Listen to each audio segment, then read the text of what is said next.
The Cincinnati production center for iHeart Media. It's one of two production centers here and in Phoenix that do the majority of commercials for the company. It's a long day. We have to do individually 20 an hour. So 160 by the end of the day, and that's just the minimum. We get into holiday season, we'll have a ton to do. They want us to do 350 a day. So, and that's an entry-level position, so it's something that you could get started with right now in our production centers. There's a lot of jobs. Between the two centers, there's 30 to 40 positions depending on the season. And so the entry level, get in the door, get to start networking, is a perfect position. So something that you want to look for when you're looking for those jobs. Now, I've been in the business a long while, so luckily I don't have to dub 20 an hour all the time. A couple things I'm responsible for is tagging commercials. We have a production house in Atlanta that comes up with just generic shells of commercials. You'll have something, a restaurant, a jewelry store, and they will have just a 15 seconds or 20 seconds of, hey, you need a lawyer, did you make a mistake last night? We all do. Do you not know what to do? Then the music bed will kick in, and an account exec will have looked at the place that they're trying to sell to, get some information, make bullet points, and get it to me, and then I fit in what I can in that time. It's called a spec spot. So what we want to do is when we start selling advertising to a new client, we can provide this spot to an account executive. They can go out and go, hey, this is what we could have on the air for you tomorrow if you want to buy with us. Here's a great idea. Here's what it's going to sound like. Tell us how to change it. What do you want? And then we can do a big turnover, get it going. It's just a nice way to get the wheels turning with the client. Another thing I do is I deal with premium choice talent. Now, do you guys know in the business that it's mostly voice tracked? You guys know what voice tracking is? Yep. Everything outside of morning shows, news, sports, and afternoon shows is typically recorded by somebody from somewhere. And premium choice gives each individual station a chance to get a pre-programmed log of just all the songs, and then they have a talent pool of some of the premier DJs. And what those guys will do is cut a generic shift. They'll come out of a song, say Shine Down, they'll go, hey, that's Shine Down's Second Chance. Those guys have just hooked up with Five Finger Death Punch for a big tour. It's going to be awesome because they're going to have new music out. Speaking of new music, this is Five Finger Death Punch with Truffle. Now, there's no station identifier on that. There's nothing talking about a city. So with the premium choice, the program directors for each station will contact the talent. They'll send them a script and say, here's what we're giving away. Something big is happening, like for Cincinnati, our fireworks. And they will cut a big audio package, send it to me. I will take that big audio package, cut those parts off, and send it to each station ready to go into those logs. And I have to be careful of the content. We had a girl in LA. She said, Baton Road. She was talking about Baton Rouge.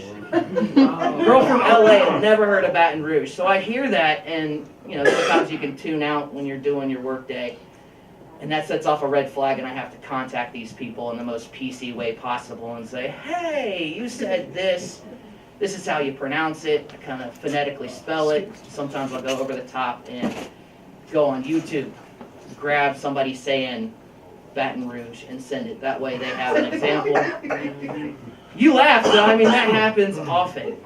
And we have to be careful because you don't want that talent to look bad and reflect on the station when that person in Baton Rouge hears Baton Road and goes, where's this person from? What the hell? That takes away from your experience.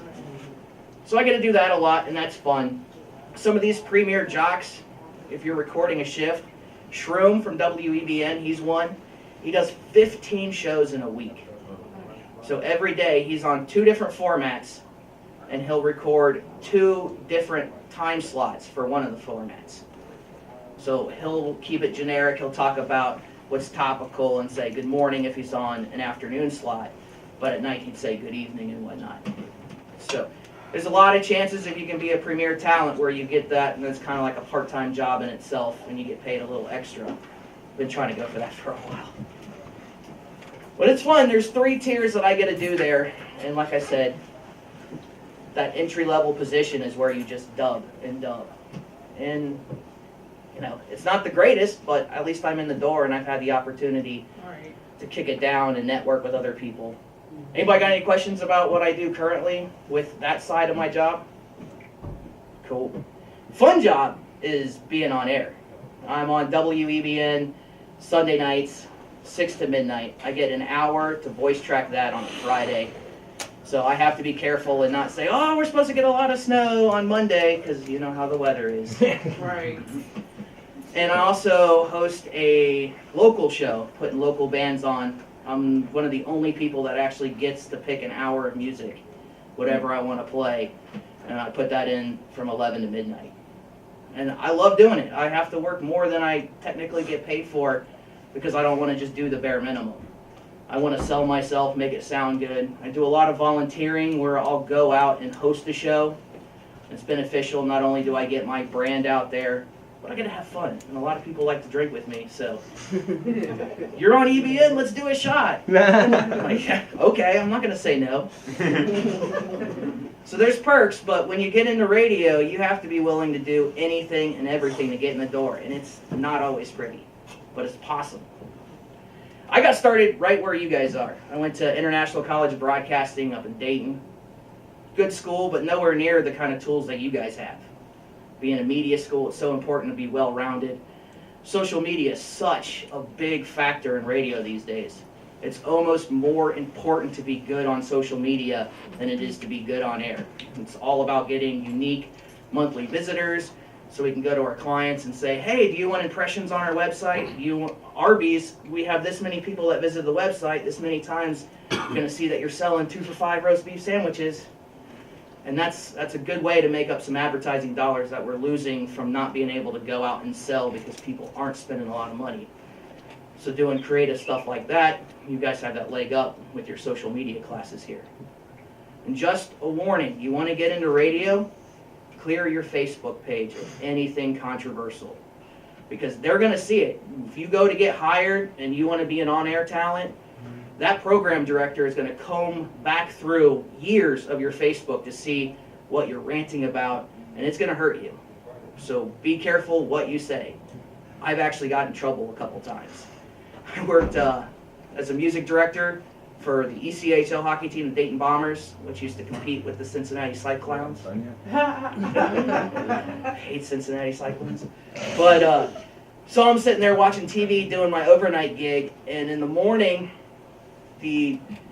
our affiliate station was talking about how poor the attendance and how poor the product is. So I got onto MySpace at the time and I was like, tag them, WBTN, you better watch what you say. You're an affiliate, you're supposed to be better than this. How can you say that? Tag the morning show anchor. She saw it. She complained to her boss. Her boss came to me. I had a big, stern talking to. It was just one of those moments where you're like, am I about to get fired because I pissed off our affiliate? And it came close. So you just have to watch what you say, and then you got to eat crow and go to the station and apologize in person.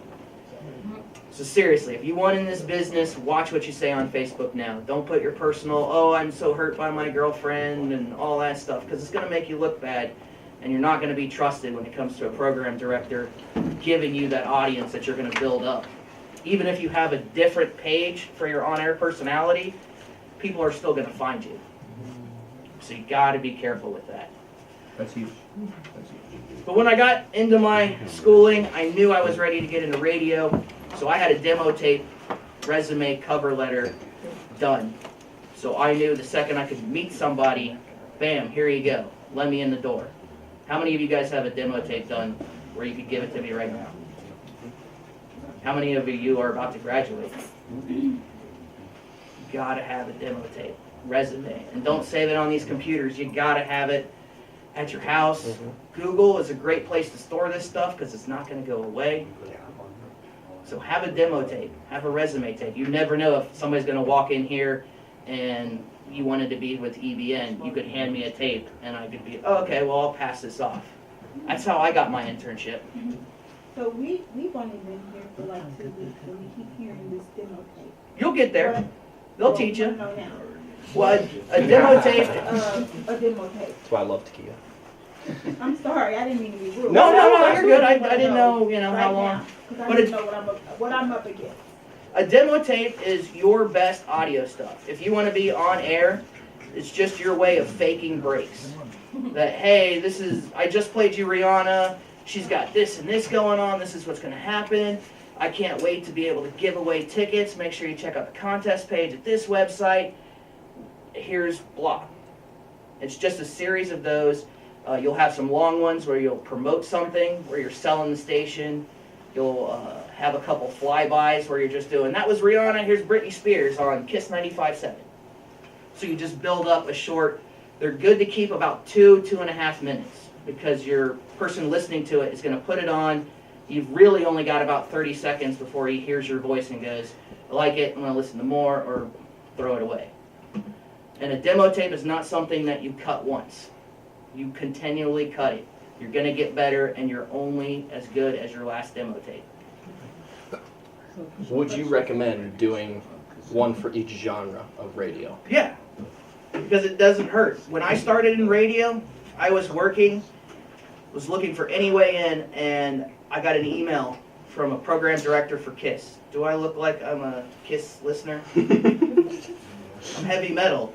But I got that email, and it said, hey, we're looking for overnight people. If you guys want, I'll put you on air. Come see me. I ran down that hallway and was like, hey, I'm ready to go. And he put me on air, and that's how I started. And I continually kept giving a demo tape to the rock guy that I wanted to move over to the rock world. I was like, hey, here it is. Could you critique me? Sit down and do what's called an air check, where they'll listen to it. They'll play a little bit of it, stop, and go, hey, you need to shorten this up. Keep it to one thought per break. Don't talk a lot. Less is more, which is a huge thing. If you can crunch a 60-second break into 30 seconds, that's what you want to do. You don't want to ramble. The only people that get paid to ramble are morning show people to fill time. Just keep an MP3 on you. Have that on your phone. You never know who you might run into, and you can ask, hey, can you give me advice? Play it for your friends. Be like, do I sound like I belong on the radio? And they'll be honest with you. Do they accept the ones for ads? Like, say you do a commercial for a beauty salon. I got something like those. Would I send something like that? Yep, that's another side. If you wanted to do production, like I was saying that I tag commercials, you do that, same thing. You find a production director at a station, you say, hey, this is what I'm good at. Here's my commercials. And you continually just make more commercials. Right. When I got hired full-time, I was overnights, and there wasn't a lot to do. I just had to watch a building and do some production, what I'm doing now, just dubbing a Home Depot spot in, or whatever that was assigned to me. And then I'd go play. I'd get on the radio and make demo tapes and pretend that I was a famous on-air DJ. I just kept doing that stuff and kept doing new commercials, doing different ones. Like if you're a beauty salon, challenge yourself to do something that you wouldn't do, like a Speedway spot. Okay. I got those on there too. Speedway, iPod, and Nike. Yeah, just anything that you can do, the more you can do it, you're going to listen back to it in a week and go, my God, that was terrible. I know what I can do better now. Because that happens. I'll have a hard time listening to myself sometimes because I'll hear it and I'm like, oh, I could have done that so much better. I sound like I suck. A lot of time my girlfriend will be like, no, it's awesome. Because you're going to critique yourself because you know you can do better. Right. I talked to some of the famous guys in our building, and they'll be devastated at a shift, after a shift, going, I just couldn't get it together today. You're always striving to do better. And when you get in, never say no. If you plan on getting an entry-level job in radio, throw out any partying you have on the weekend, get used to working mornings, and every holiday you're going to have to tell your folks, your family, you're not going to be there, because that's where those part-time hours come in. And so if you say no, they're not going to turn back to you and try to give you more responsibilities. If you complain that you're working these horrible shifts, you're not going to get better shifts. We have somebody, well, I've experienced somebody in my career where all they did was whine. And people kept passing them by. They're like, well, that guy just got hired 6 months ago. I've been here 2 years. Why didn't I get full time? Right. And you're just looking at her and you're like, learn to run a show. Right. You don't need to get trained on this specific show 10 times.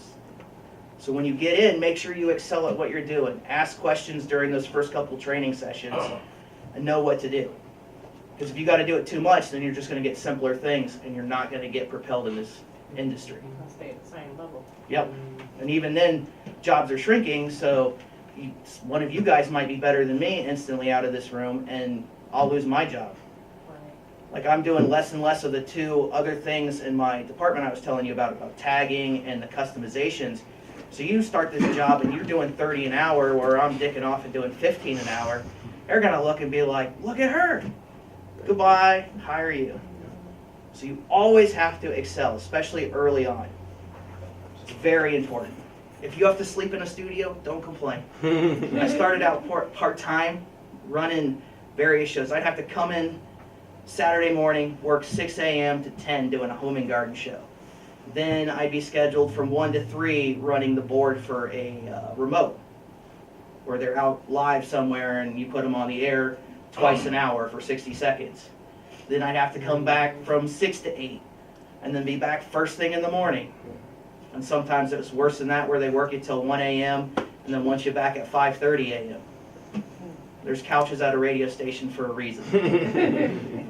And so you really have to prove yourself. This industry, they're looking for the people who are going to do the most for the littlest and not going to complain at all. If you want to get on air, you just got to keep practicing. You have to be concise. You have to want it. And you're not going to get paid a lot. My radio instructor told me this, and I laughed when he said, you're going to work for less money than you are going to work at McDonald's. What? In radio, with it starting out, and as few hours as you're going to get working part-time, and you have to be flexible, like they're not going to give you a McDonald's shift where Monday, Wednesday, Friday, you're in from 6 to 10. Right. They're going to give you a various shift. And again, if you say no to them, they're not going to promote you as easily. So it's tough, but once you get in, and especially now with stuff like this production center, you can get in instantly and have a solid amount of schedule of, here's when we need you, Wednesday, Thursday, Friday, and the rest of the week is going to be yours. We only give you so many hours, so you also have that opportunity to go network, which is huge in this business. Every time I've gone to a new place, I introduce myself to as many people as I can. I get to know their names. I let them know how passionate I am. I want to work for you. I want to do this. If something comes up, let me know. When you're part-time and a position's only giving you 20 hours and you can get 32 hours, you can board out for some, go to the production center, work there, then maybe even get lucky enough and get on air, and you have a few hours to do that. So become a jack of all trades. Doesn't matter what you want to do. Doesn't matter what you like or don't like. Do it. Because eventually you'll be able to start choosing, okay, this department wants me more, and I like that department, so they're going to get more hours, and the bosses are going to be like, yeah. It's really that simple. You just prove yourself and keep going. So it's a lot of fun, but it's a lot of work.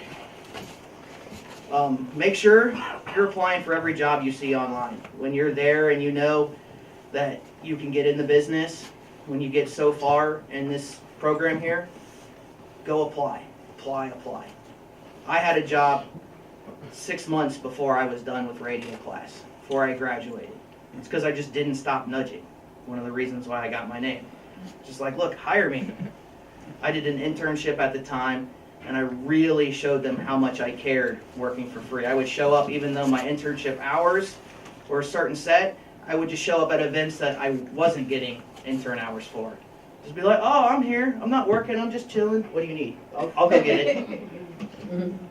And so it's just about proving yourself. Don't settle when you get that job. Keep in mind, everybody you meet, treat them as your boss, because they could be.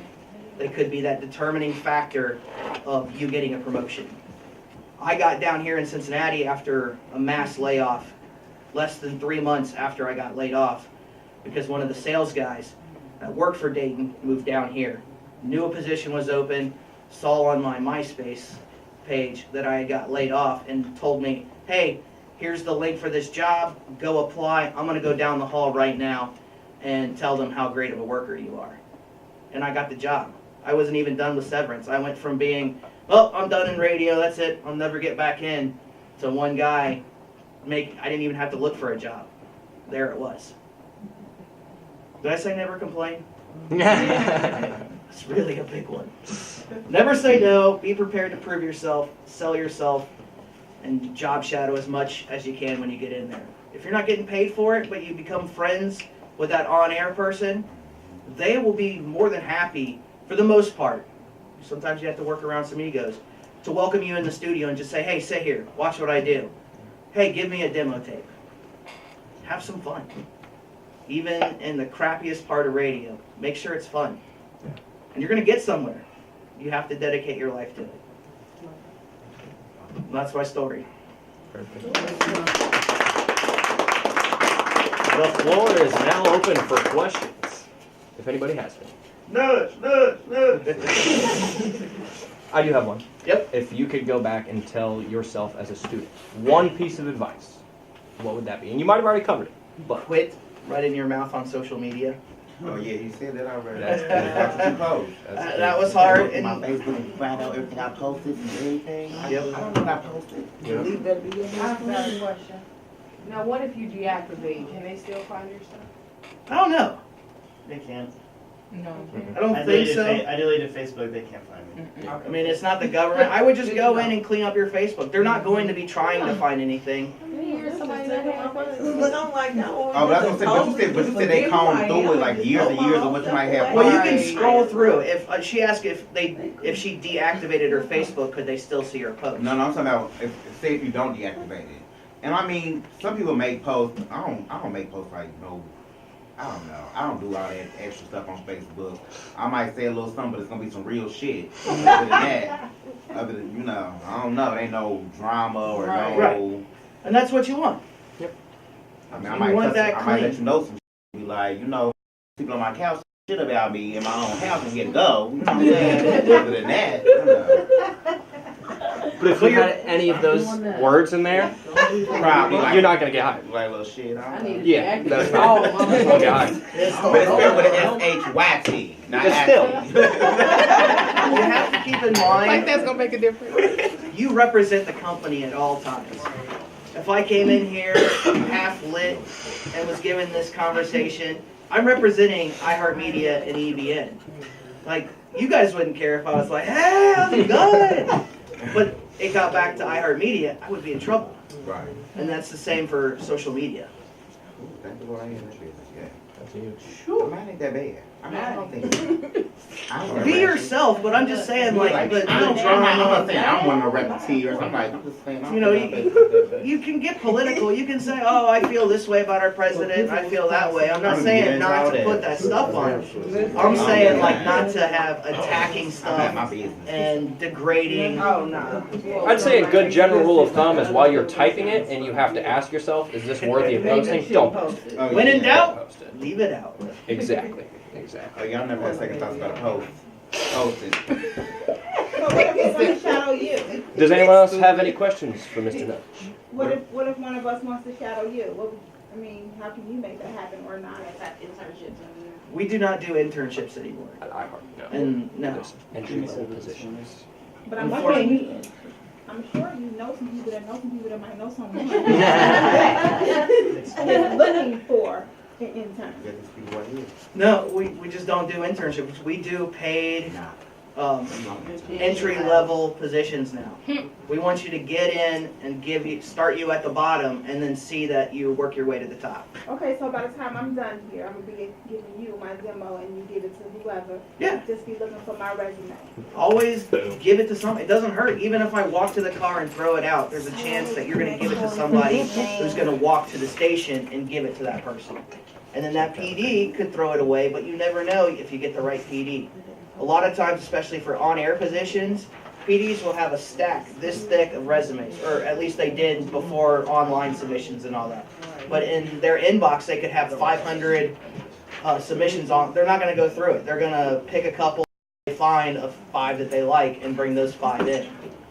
So it never hurts to nudge.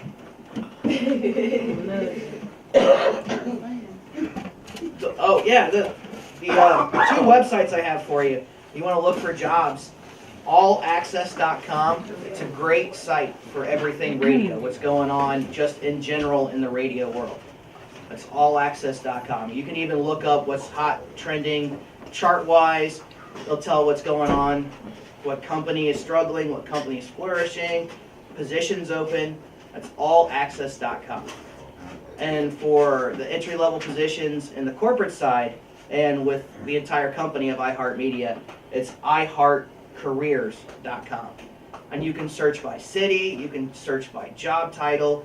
So if you dream of working in Florida, you can go and see what all jobs are available in Florida. And you can just keep applying to every job. And if they like you and they see your resume, hear your demo tape, either on air, production, imaging, that's always fun to play with. You know what imaging is? It's the stuff in between songs that's recorded that's just like 1027 WEBN, ribbit, and sometimes they'll get movie clips and put them in, music beds, TV clips, so you can just make up your own radio station and come up with a different inflection for WEBN, 1027 WEBN, and then just put music bed behind it, put in the movie clips, play around, get it to about 30, 45 seconds, and that could be a big part of your demo tape. What's the website for iHeartMedia? iHeartCareers.com. Allaccess.com. And you have to create a free account, so sign up for that. It's free. They'll send you emails. You can take off the email chain part. But yeah, just if whatever you want to do, wherever you want to work, go to those sites, look up, see the jobs, and start applying now. The big point of going to a broadcasting school, they're going to teach you the basics, and they're going to give you a piece of paper, and that paper is going to get you to the next level. And then your teachers you can use as your references. And that's a big thing when you call and, your teacher can just be like, yeah, it's one of those students. Good luck there. Alrighty, guys. Everyone give one last round of applause for Mr. Nudge. Thank you guys. Nudge.